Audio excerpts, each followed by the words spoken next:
Our next presentation is called, Is the Old Testament Reliable? The Evidence Beyond the Text. You should have a handout for that. If anybody does not have that handout, would you please raise your hand? Okay, have we got any ushers that can bring in a handout here? We have at least, I see 1, 2, 3. Keep your hands up, please. And so while those handouts are being distributed, again, have your hands up if you need a handout. So our next presenter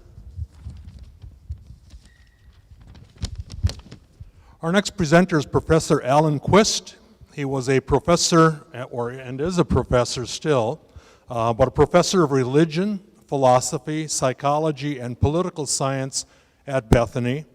He served as a Minnesota State Representative for 3 terms and was the Republican-endorsed candidate for governor in 1994. He has also been a lifelong farmer. He is a frequent speaker and an author of numerous articles and books, including The Reason I Believe, The Basics of Christian Apologetics.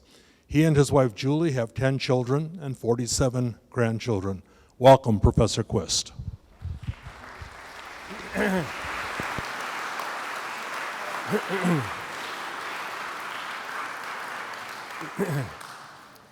Well, thank you so much. The volume's okay? Okay. It's always nice to give an update on the news. Grandchild number 49 was born yesterday.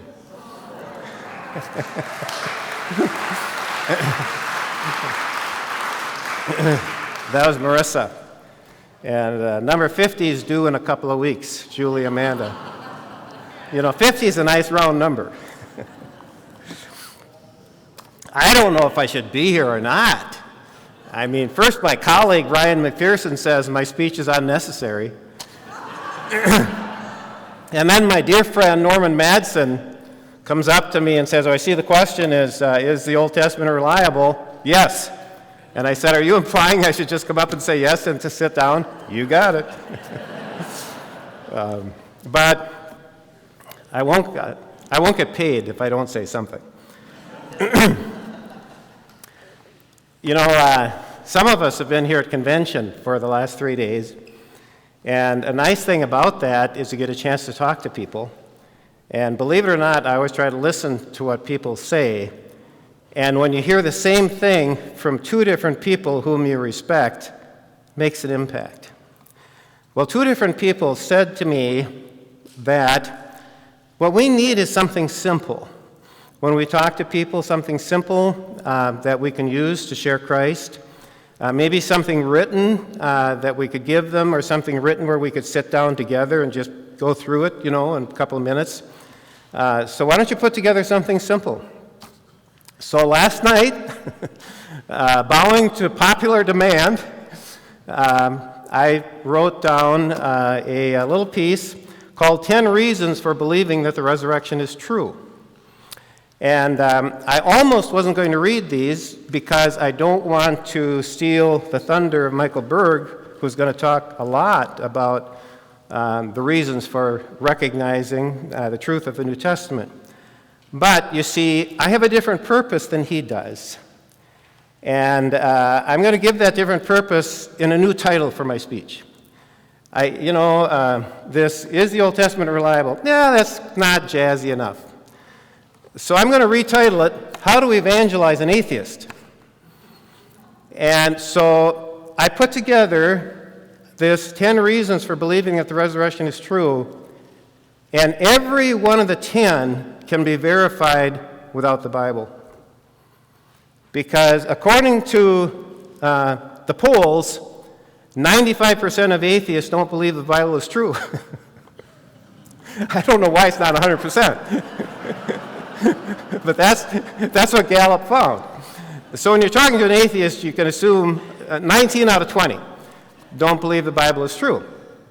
So this is a way that you can share the gospel to an atheist and not quote the Bible.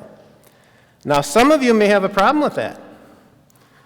Some of you may think it's wrong to share the gospel without quoting the Bible?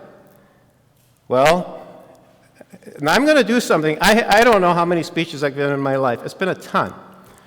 But because this question comes up again and again and again, I'm going to ask you a Bible, I'm tempted to say a Bible trivia question, but I'm going to call it a Bible paradox question. And when we get to the Q&A, if you can answer this question, I want you to come up to the microphone and answer it. And if you can't answer it, come up to the microphone and ask me, and I'll tell you what I think the answer is. But this is the question. Rahab the prostitute confesses to the spies that she's a believer. Did she ever read the Bible? No. Did she ever have the Bible read to her? No. How does someone become a believer that has never heard the word? Okay? If you can answer that question, you're going to solve a lot of, angst that some people have. But for the moment, let's assume that it's okay to proclaim the gospel without quoting the word. Okay? Let's make that assumption.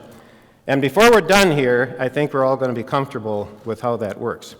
So here are 10 reasons for believing the resurrection is true, all of which can be established without quoting the Bible. Here are the 10. By the way, I placed 70 copies of this out on the bookstore table in nice 5.5 by, 8.5 by 5.5 form. Pick one up. Okay? And I'm hoping that the media people can include this in the YouTube videos and maybe in a lot glitzier copy than what I have there. Okay, here are the 10. Number 1. The resurrection was proclaimed by the eyewitnesses, by those who had seen, heard, and touched the risen Christ, by those who were willing to die rather than change their story. Can you establish that without the Bible? You bet you can. You bet you can establish that. Number 2, the resurrection was proclaimed very early, within days of the crucifixion. Number 3, the transformed lives of the disciples are explained by the resurrection. Number 4, all sides agreed that the tomb was empty. Number 5, the resurrection was openly proclaimed in Jerusalem, where there were numerous eyewitnesses to either support it or refute it. Number 6, there was no contrary evidence given by those who would have loved to prove it wrong. No one could produce the body of Jesus. Number 7, the resurrection explains the existence of the church, a church formed by monotheistic Jews. Number 8, the day of worship was changed to Sunday because this is the day Jesus rose from the dead. Number 9, the resurrection explains the conversion of James. And number 10, the resurrection explains the conversion of Saul of Tarsus. Now, those 10 points make a strong case for the resurrection, and everyone can be verified without using the Scriptures. Now, I'd love to spend some time on these 10, but then I will be infringing on Michael Berg's territory. And I'm going to try to avoid that if I can. Then, I suppose I should go to the topic to which I've been assigned. And in doing that, I'd like to begin with a story. People like stories, you know. And I think the many parables that Jesus taught is an indication that he thought stories were useful. But this is a true story. It's a story of a very good friend of mine, a lady who was very evangelism-minded. At a funeral, was talking to her niece. Her niece is an atheist. And as the conversation went on, the niece asked the aunt, my very good friend, "Why are you a Christian?" She said, "It's because I believe the Bible." The atheist niece replied, "Well, I don't." End of conversation. And I know of other conversations that have ended that way. Might it be a good idea for us to have something to say to people who don't believe the Bible? By the way, 2/3 of Americans don't believe the Bible is true. How are we going to reach these 2/3 of the public? Only 1/3 believe the Bible is true. So how are you going to reach these people? Well, I was thinking about that conversation when I put together these 10 points. Because what the aunt could have done, and I really apologize here, because to second guess somebody else in evangelism is not where I want to be, okay? That's not where I want to be. But I think it is good to consider what could have been said, because that was where the conversation ended. What she could have said is, well, I've got these 10 arguments here for the resurrection of Christ, none of which rely on the Bible. And by the way, all of which are agreed to by atheistic scholars of the New Testament. Okay? All of which are agreed to by atheistic scholars. That is the historical part. And so you probably would be interested, because even atheists like yourself agree that this is real history. And then she could have sat down at a table and said, let's look at these one at a time. So this could be a tool for talking to someone who doesn't believe the Bible is true, and could be a tool for talking to someone who's an atheist. Now, but then going right to the question, how do we know the Bible is true, or can you prove that the Old Testament is true with external evidence? I'm going to deal today with 3 miracles of the Old Testament, and I'm going to ask the question, can we verify the truth of these miracles by non-biblical information? Whoa. And I know some of you are going to be uncomfortable with that.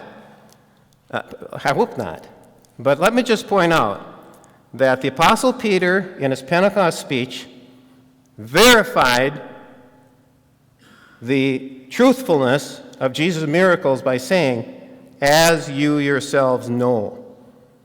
He was appealing to the reports that his audience would have heard. Now, some of them may have had personal experience, but most of them wouldn't have. They came from all over the world. I mean, this was celebration. He was appealing to reports. Paul, when he preached to Agrippa, said, this was not done in a corner. What's he saying? Agrippa would have received reports, secular reports, not coming from Christians, very likely coming from pagans. He would have received reports of the historicity of what Paul was talking about. Paul appealed to non-biblical external evidence reports. Paul on Mars Hill, in speaking to the philosophers, the Greek and Roman philosophers, began by saying, I see you are a very religious people. You even have an altar to an unknown God. Natural theology. How did they know there might be an unknown God? Well, they heard the voice of God in nature. They knew there had to be gods or a God, and they thought they might have missed one. You know, the Babylonians had 1,500 gods. Pretty hard to miss them. I don't know how many the Romans had. Paul began with something they had concluded based on observation and reason. Is that wrong? Well, I don't think so. So, 3 big miracles. Is there non-biblical evidence? The 3 biggies I'm going to deal with are, number 1, creation. You don't get any bigger than that one. They're all downhill from there. The second one is the destruction of Sodom and Gomorrah. And the third is the crossing of the Red Sea. And one of the things that fascinates me is that 100% of the information I'm going to give you today is information that has become available during my lifetime. Now, you might say, well, that's a long time. And I agree. Some of the information that I'm going to provide became available 7 months ago. And I just want to say flat out that in a day when the Bible's truthfulness is under extraordinary attack, the information of its accuracy is just exploding. it almost looks like God is providing us with a wealth of factual, including scientific information, to deal with this all-out assault on the Bible. Harold Linsell wrote a book 40 years ago called The Battle of the Bible. In that he said, the assault on the Bible is unprecedented in world history. And he's right on that. This is new. This is new. This is the battle of our time. This is the battle that we have to win.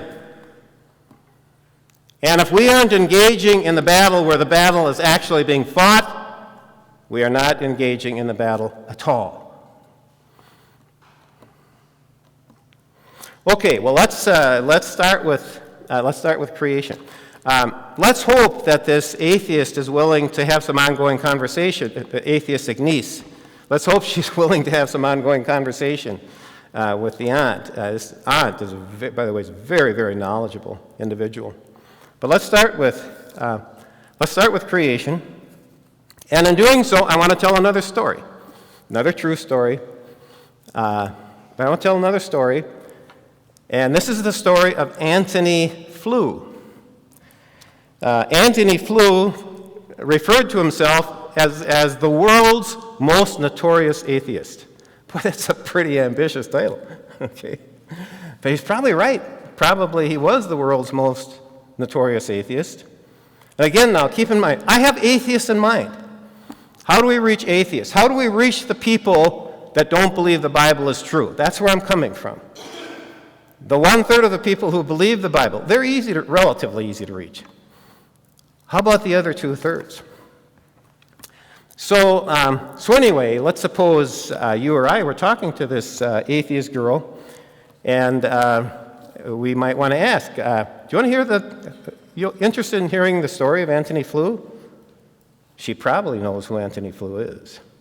It's pretty hard to say, no, I don't want to hear the story. So probably she would say yes. Well, Antony Flew was an atheist until 2004. And then he became a theist, not a Christian, but a theist. And he wrote the book, There Is a God, How the World's Most Notorious Atheist Changed His Mind. Whew, I tell you, isn't that a catchy title? The book sold like hotcakes. By the way, his friend said, Antony, you can give up atheism, we don't really care, but please don't tell anybody. Well, he told the world. Antony Flew's position was this. He said that atheism is the default position. You should be an atheist unless or until there's convincing evidence that God exists. I'm not advocating that, I'm just saying that was his position. 2004, he said, okay, the evidence is there. And he told his friends and he told the world, I had to go where the evidence took me. So at least he had an open mind. And here's one of the things that I would say to this niece. Antony Flew had an open mind about this. Do you have an open mind? Are you willing to consider, what's there? It's pretty hard to say, oh, no, I don't have an open mind. Any of you ever say that to somebody? Oh, I don't have an open mind. It's kind of putting them on the spot. But let's hope that she or the other atheist is willing to consider this. So Antony Flew says, I changed my mind because, and there are two things. Number one, I changed my mind because of the emerging information on DNA. And Professor Holberg at the convention gave an absolutely incredible essay largely dealing on DNA. And I'm not going to try to duplicate that. But I will say that DNA is extraordinary. Here's the problem for the atheist. How do you go from a world with no life, all only material, to DNA? I mean, how do you bridge that? How do you bridge that? It's a leap too far, for sure. Bill Gates said DNA is like a software program, only much more complicated than any we have ever developed. Whoa. A memory system more sophisticated than anything Bill Gates and others have developed, that's alive, living tissue. In the field of genetics, it is commonly said that if you could translate all the information in all the libraries of the world into the code that is stored and read by DNA, you then could store all the information in all the libraries in the world in a container the size of a teaspoon. Pretty sophisticated memory system.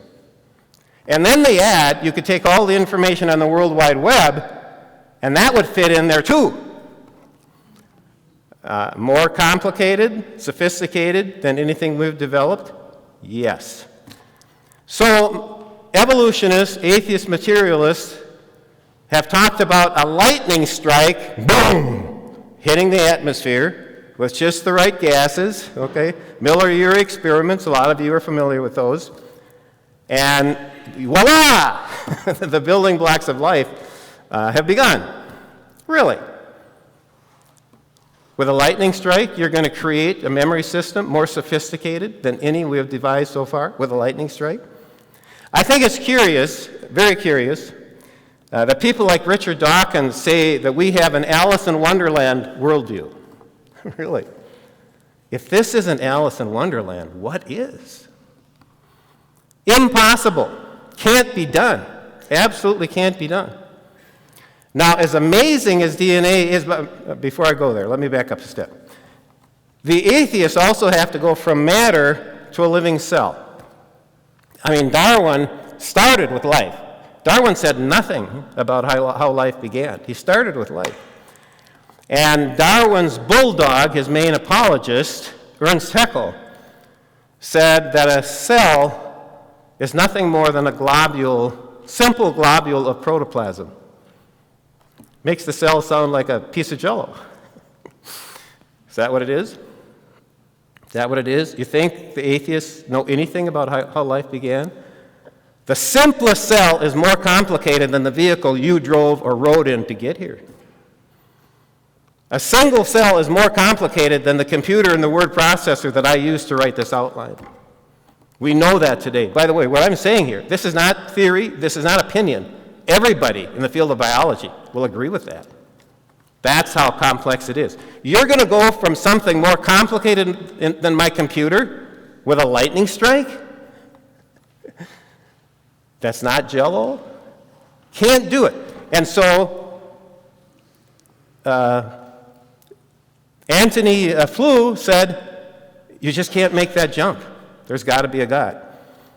Now, on top of that, Antony Flew recognized that as marvelous as DNA is, the information it carries is even more amazing.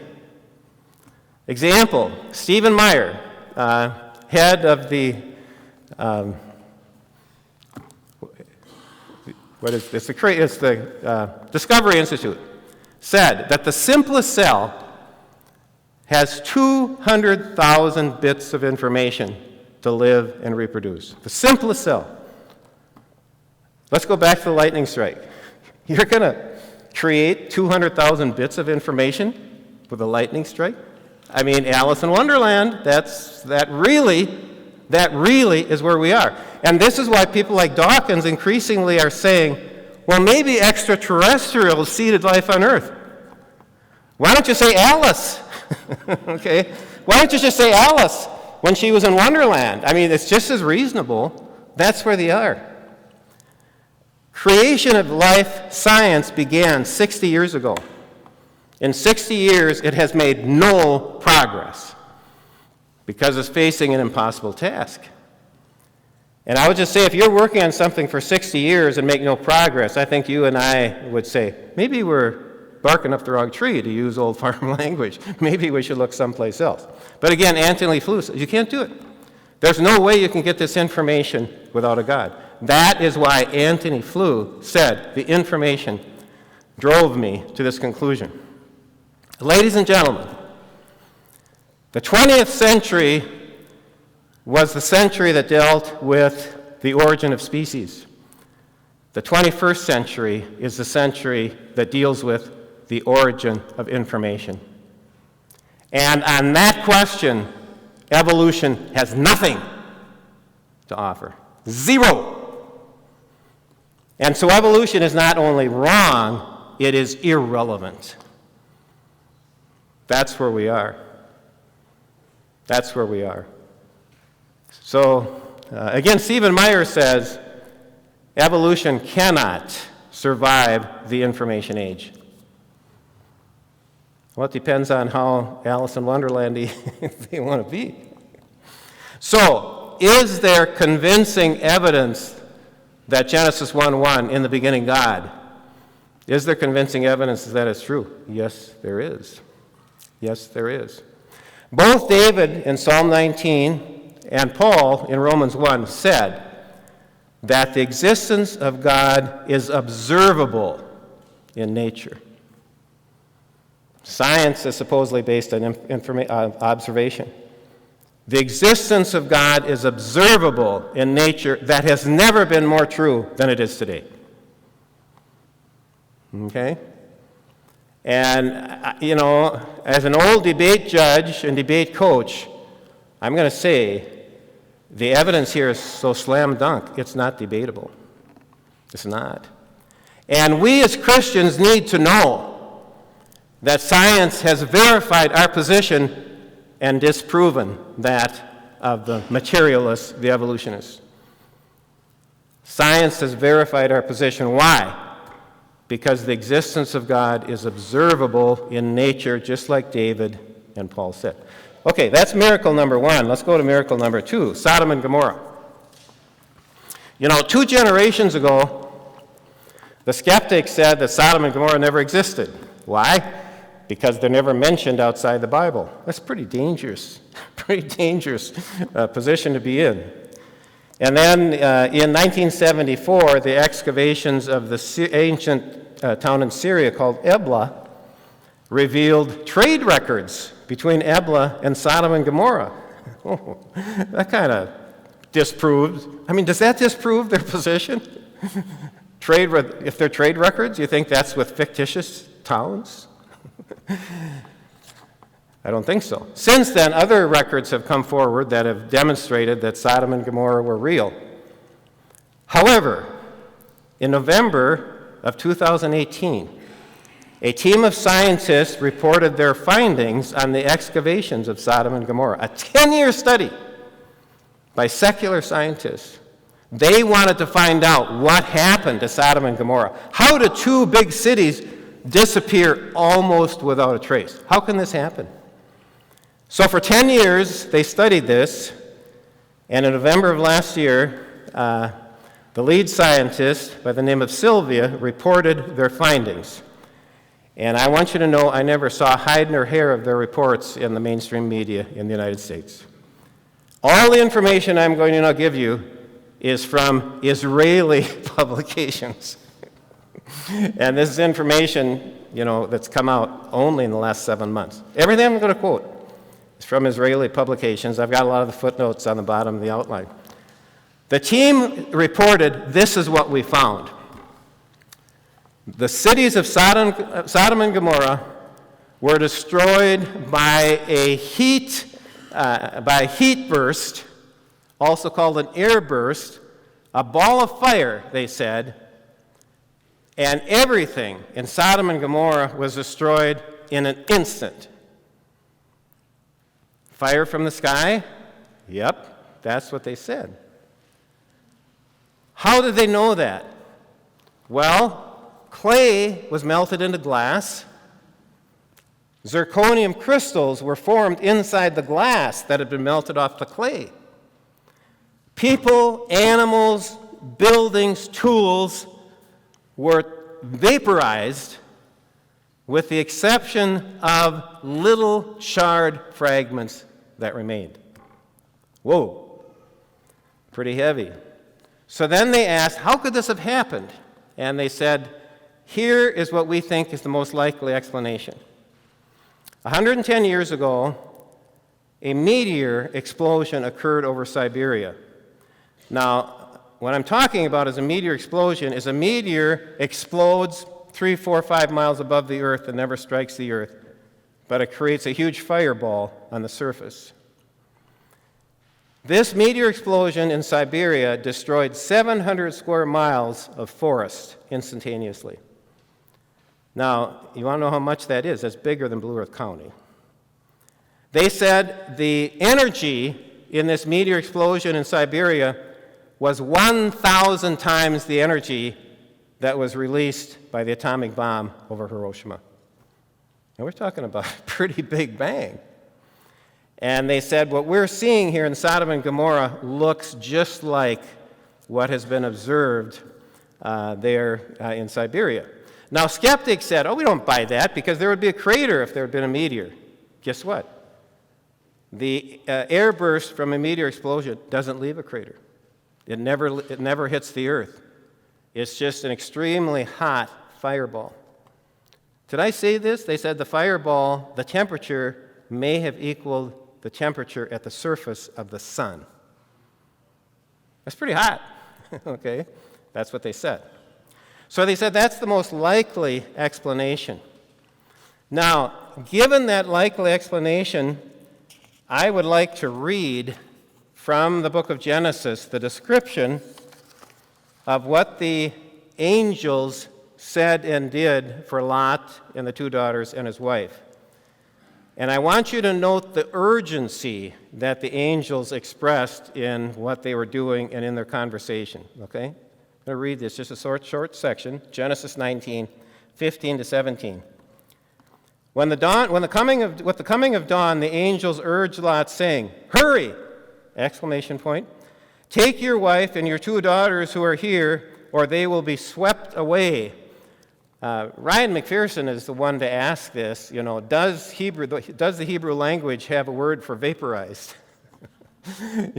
But it doesn't. So swept away is probably as close as you can come. When the city is punished. When he hesitated, the men grabbed his hand and the hands of his wife and his two daughters and led them safely out of the city, for the Lord was merciful to them. "Flee for your lives!" Exclamation point. "Don't look back, and don't stop anywhere on the plain!" Exclamation point. "Flee to the mountains, or you'll be swept away!" Exclamation point. You notice any urgency? They knew the meteor was coming.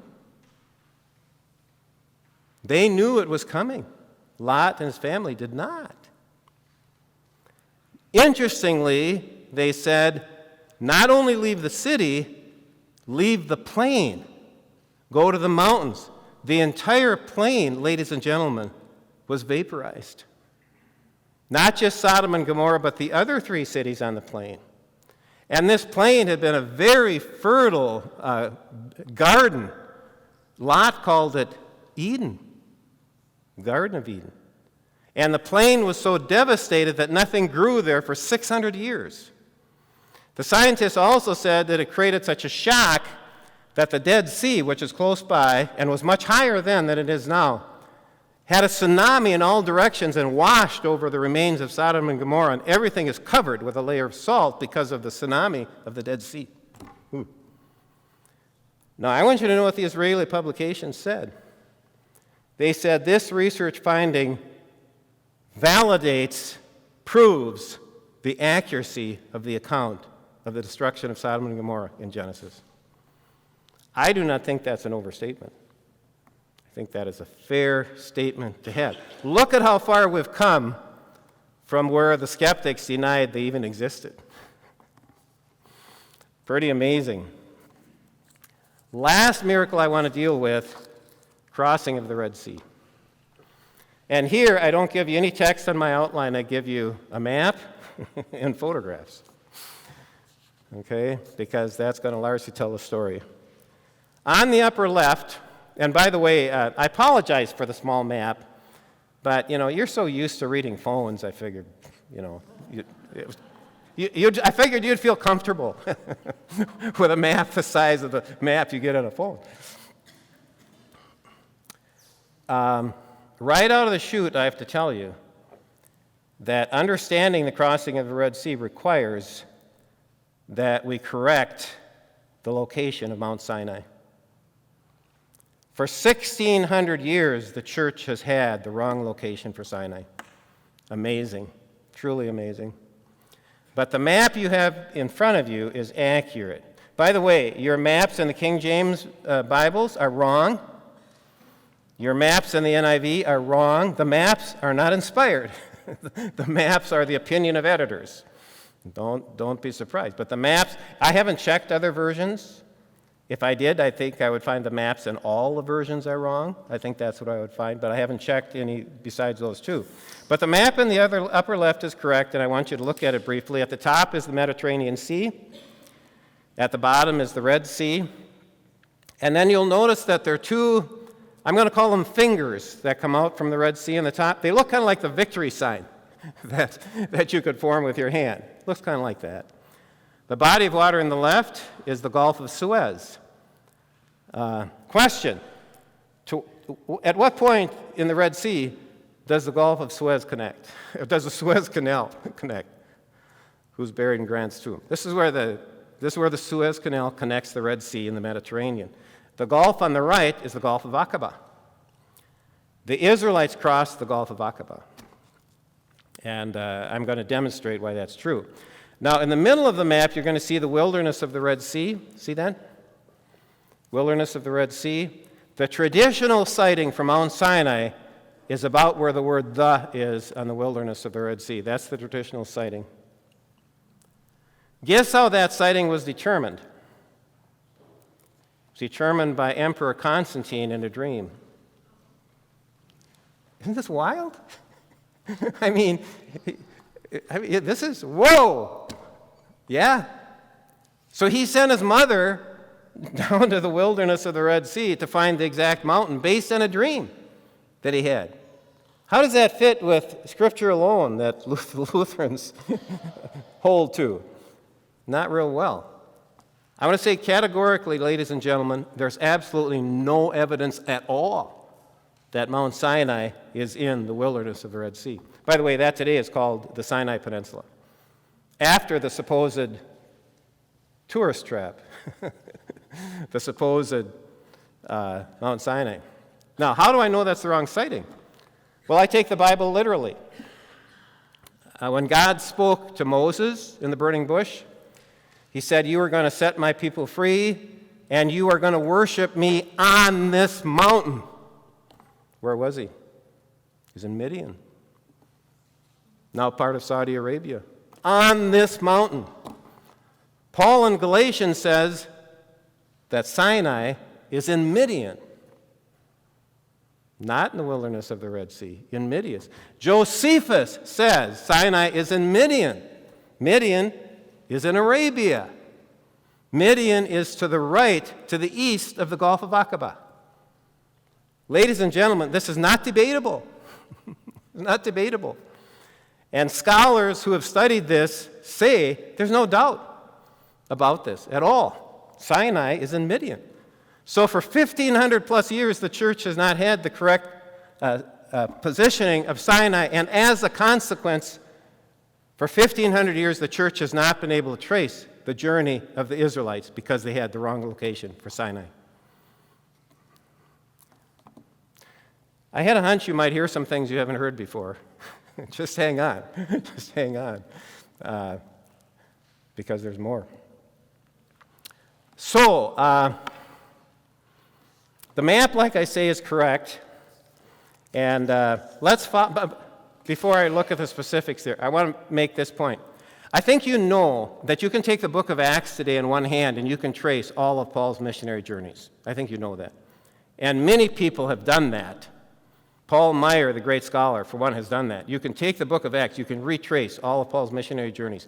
Ladies and gentlemen, you can take the book of Exodus and you can retrace the journey of the Israelites from Egypt to Sinai. Same way. All you have to do is take the Bible at its word for what it says. That's all you have to do. And this is what an archaeologist by the name of Ron Wyatt did in 1978. And what I'm doing is I'm reporting on his research. And I've been following this for a long time. His research was followed up by a Swedish scientist by the name of Moeller.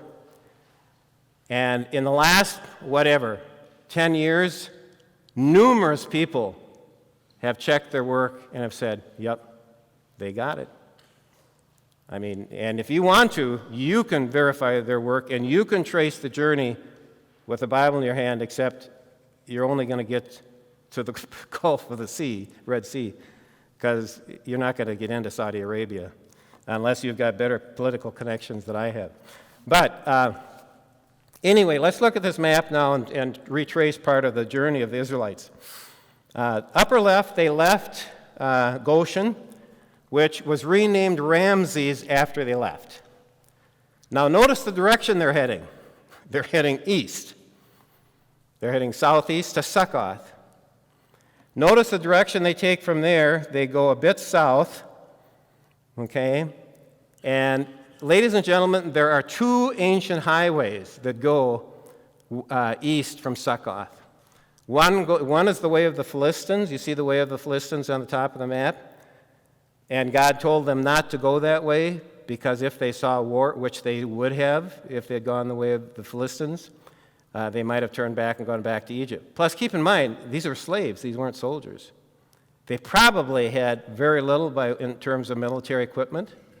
I mean, they weren't soldiers. They were not prepared to fight the Philistines. So God said, take the low road. And that's what you see. By the way, you can see this highway from the air. You can't see it if you're walking the low road. Still there, ancient highway going east from Succoth. And so they went to a place called Etham, and there God told them to turn and go towards the Red Sea. Now notice on the map, if they had continued on the low road, they would have gone around the tip of the Red Sea. See that? They wouldn't have had to cross it. They could have gone around it. Wouldn't have had to get their feet wet. Of course, they didn't get their feet wet. Notice that. But God said, no, turn and go towards the sea, and you are going to camp by the sea. Now, there's only one way you could take this route, get through the mountains, and camp by the sea. Only one way. You've heard that before. There's only one way. There's only one way. And that would be to take a dry riverbed through the mountains that's called the Wadi Watir. Otherwise, it's solid mountains on the west coast of the Gulf of Aqaba. The only way they could get there. And when they got to the sea, there's only one place where they could have staged. And that's the next picture down. It's called the Nuweiba Beach. There's no other place where they could have stopped by the beach because it's just mountains. And Josephus says when they came down to Nuweiba Beach, there were mountains on the right, there were mountains on the left. The mountains were impassable. They came right down to the sea, okay, so there was no way out.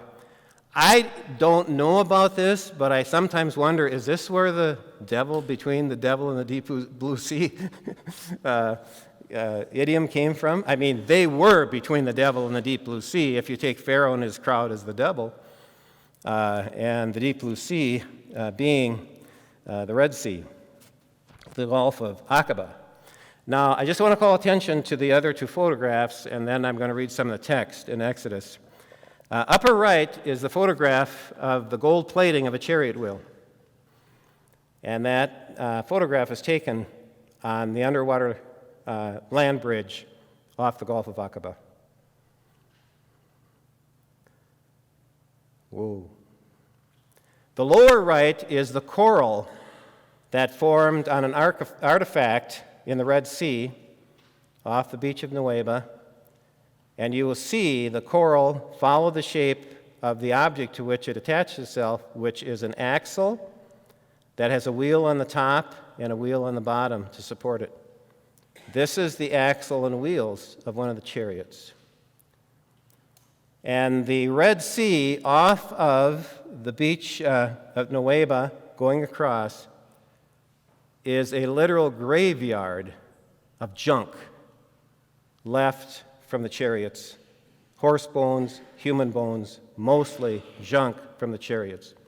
25% of the materials have metal, that metal detectors find. And the Egyptians had bronze bearings in their chariots. They had bronze hubs, and they had bronze rims on the wheel. So whenever you get a wheel or a hub, you're going to have metal. 25% of the remains have that metal. Okay, then I think the best thing to do is going to be that I'm going to read some of a little bit from Exodus, and then I'll comment on it. I should also mention, by the way, the crossing of the Red Sea took place in 1447 BC. Okay, and we know that from 1 Kings, because 1 Kings says that Solomon began to build a temple 4 years after he began his reign, and that was 480 years after the Exodus. And so you just take out your calculator. 1447 BC is the time of the Exodus. Okay, one other detail that I want to add is that, like I say, the name of the beach is Nuweiba.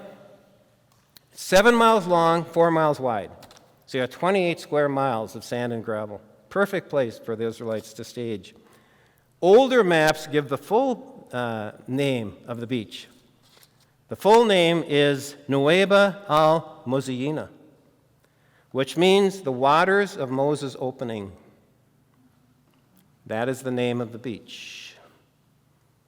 The waters of Moses' opening is the beach. On this beach, there is a red granite pillar that is 15 feet high, 3 feet in diameter, and has the style of Phoenician pillars and Israeli pillars. And archaeologist Ron Wyatt found it. It was laying in the shallow water, and the water had been washing over it for centuries, and if there had ever been any inscriptions on it, they had been washed away. But the Israelis governed this area at that time, and they set the pillar up in a concrete stand just off the beach. And if you want to, you can travel there and you can see the red granite pillar because it stands there as I speak. Right across the sea is another pillar.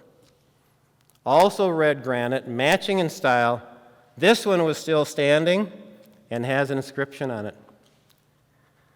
The words in the inscription include Pharaoh, Egypt, Moses, death, water, Yahweh, meaning Jehovah, Solomon, and Edom. Edom stands for Israel. In other words, what this pillar says is that King Solomon erected these pillars in commemoration of the crossing of the Red Sea, where Israel was delivered from Pharaoh by the hand of Moses. At this time, Solomon had a pillar, had his ships up on the northeast corner. He had a port on the northeast corner of the Gulf of Aqaba. And so it wasn't any big deal for him to get some pillars from his friends and take them down there. Okay, now I'm going to read, first of all, I'm going to read from Isaiah 19, 18 to 20, because Isaiah talks about the meaning of the pillar.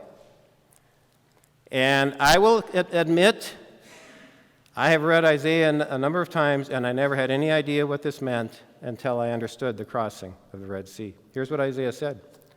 In that day there will be an altar to the Lord in the midst of the land of Egypt, and a pillar to the Lord at its border. It will be a sign and a witness to the Lord of hosts in the land of Egypt. When they cry to the Lord because of oppressors, he will send a Savior and defender and deliver them. Isaiah 19, 18 to 20. Isaiah says this pillar marks the spot where God saved his people by sending a Savior, Moses. That's what Isaiah said. I'm not going to ask for hands. How many of you knew that's what Isaiah was talking about? Well, this is clearly what he was talking about. Okay, I'm going to read some from Exodus. Exodus 13, 1 to 9. Pharaoh said, "What is this we have done? We have let Israel go from serving us." So he made ready his chariots and took his army with him, 600 chosen chariots and all the other chariots of Egypt with offers over them. He pursued the people of Israel. The Egyptians pursued them, all Pharaoh's horses and chariots and his horsemen and his army. Josephus says this is 250,000 men. Okay, 250,000, 100,000 either on horseback or in chariots, and overtook them encamped by the sea. Now, Exodus 13:10, when Pharaoh drew near, the people of Israel lifted up their eyes, and behold, the Egyptians were marching after them, and they feared greatly. Josephus says the same thing, by the way. Now imagine, God deliberately led the Israelite nation into a trap. I mean, good grief. Josephus, I think I mentioned this. He says the mountains on both sides were so rugged that you couldn't go over them. They came right down to the sea. So the Israelites were on this beach. Red Sea was in front of them. Here come Pharaoh's army. 250,000 men, horses, chariots. The Israelis were probably basically unarmed. I mean, we don't know what armaments they had, but it's likely they didn't have much. It's not surprising. I mean, they should have believed, they should have had faith, but it's not surprising that they were real nervous. I mean, they thought they were goners. All right? Exodus 13:10, when Pharaoh drew near, the people of Israel lifted up their eyes, and behold, the Egyptians were marching after them. They feared greatly, and the people of Israel cried out to the Lord. They said to Moses, it would have been better for us to serve the Egyptians than to die in this wilderness. Now, I want to say, for years when I read that, I thought, well, these stupid Israelites, I mean, good grief. Moses, God delivered you from slavery in Egypt, and now you're going to, now you don't trust him anymore? Well, it's kind of understandable. I mean, they were trapped. Kind of understandable. I'm not excusing it. All right, Moses said to the people, fear not, stand firm, and see the salvation of the Lord, which he will work for you today. For the Egyptians whom you see today, you will never see again. Exodus 13:14, the Lord said to Moses, tell the people of Israel to go forward, lift up your staff and stretch out your hand over the sea and divide it, that the people of Israel may go through the sea on dry ground. Now, in this context, 3 times it is said they would cross on dry ground. 3 times. God could have made a bridge. I mean, he could do anything. He could have made a bridge. Hey, just follow the bridge. No.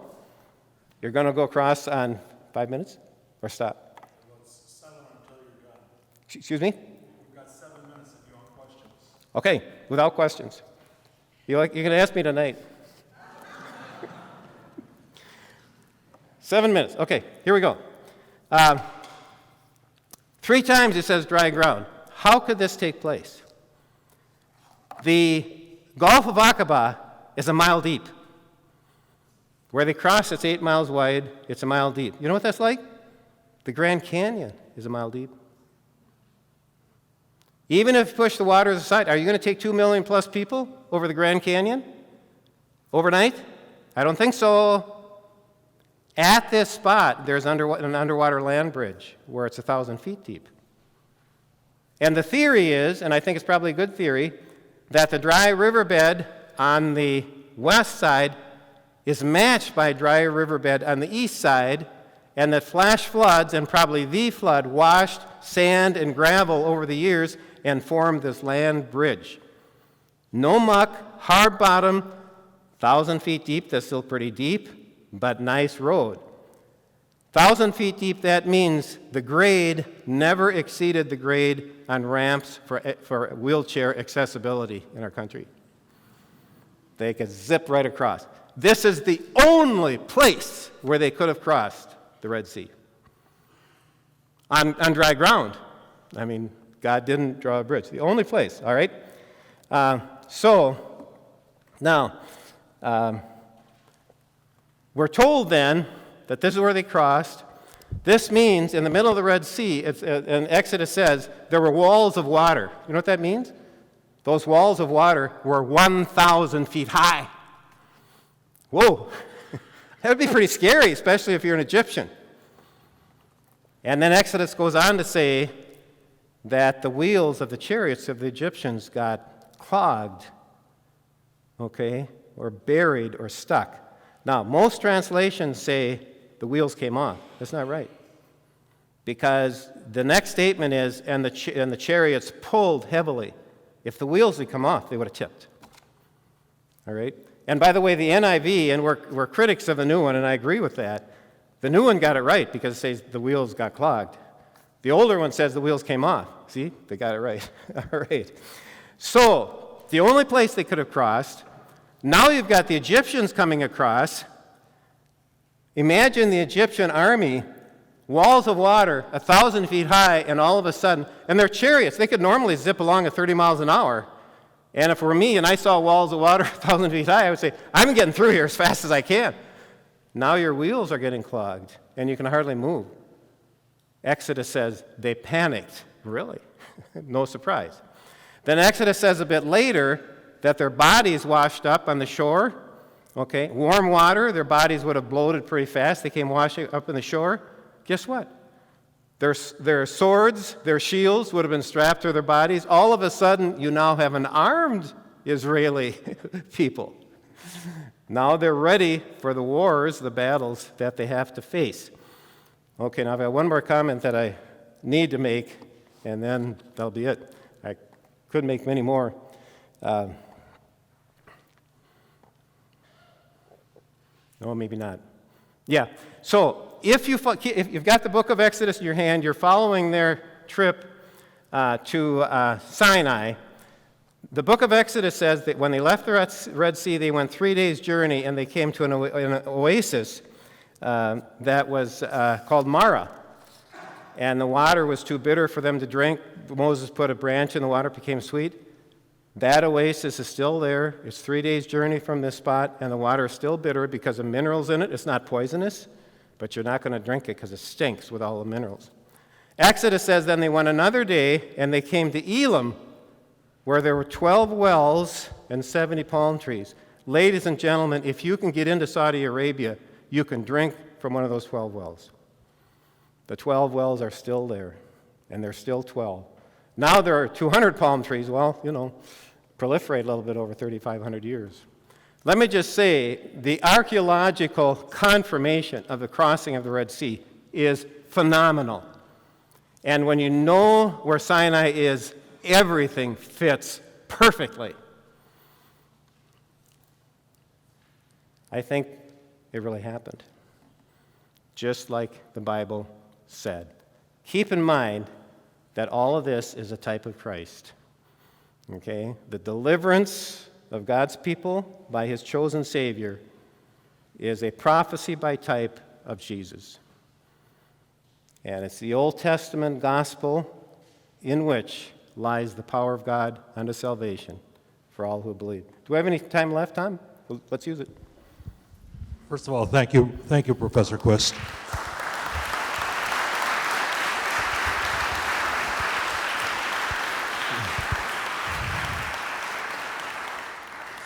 We have time for one question. Make it a good one. Back here, you're the lucky one.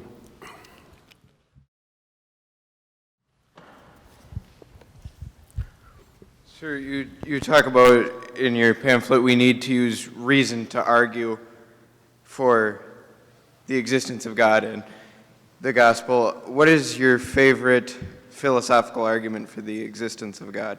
What is my favorite what? Philosophical argument for the existence of God. The question is, what's my favorite philosophical argument for the existence of God? My favorite is the argument by design, and that includes the design of DNA. And I define that broadly. Frankly, I'm of the opinion that some of them aren't valid. I think the ontological argument is not valid, but that's probably more than we need to go into. Catch me tonight. I'd love to have more questions.